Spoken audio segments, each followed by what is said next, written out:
Imagine being part of an invading army and discovering a horrifying sight stretching across the landscape. Thousands of bodies mounted on wooden stakes. A warning from one man. A man so feared that his name would I don't know why I'm laughing. A man so feared that his name would later inspire the legend of Dracula. This is the story of Vlad the Impaler. Vlad III was born in 1431 in what is now Romania.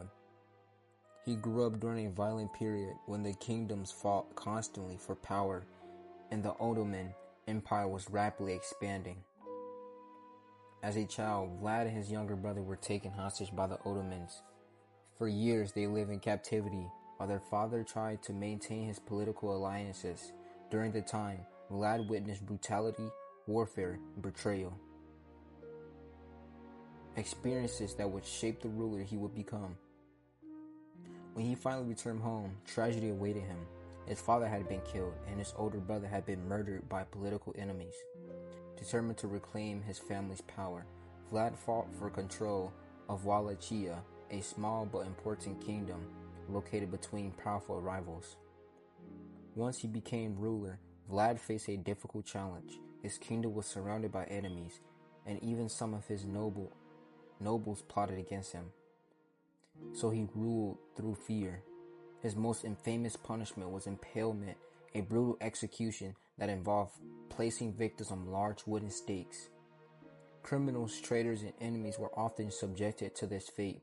Vlad wanted people to fear the consequences of opposing him, and they did. Stories of his cruelty spread throughout Europe. Some accounts claim roads were lined with bodies of his enemies. Others described him dying while surrounded by those he had been punished. While some stories were likely exaggerated, historians agreed that Vlad earned a reputation as one of the most feared rulers of his era. His most famous act came during a war against the Ottoman Empire. In 1462, Sultan Mehmed II marched a massive army into Wallachia expecting an easy victory. Instead, his soldiers encountered something shocking. And they advanced, they discovered what became known as the Forest of Impaled. Thousands of bodies had been placed on stakes across the countryside.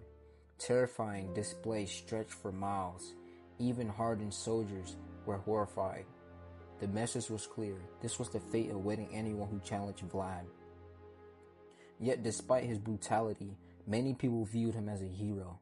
He defended his homeland against invasions and cracked down on crime and corruption with ruthless efficiency. One famous legend claims that crime became so rare under his rule that a golden cup could be left in a public square without being stolen. Whether true or not, the story reflects how powerful his reputation became. Vlad was eventually killed in a battle around 1476, but his legend survived long after his death. More than 400 years later, Arthur Bram Stoker borrowed the name Dracula from Vlad's family title when creating his famous vampire character. Today, Dracula is known around the world, but the real Vlad the Impaler wasn't a vampire. He was a ruler, a warrior, and one of the most feared men in history. And for the people who lived during his reign, the truth was far more terrifying than the legend.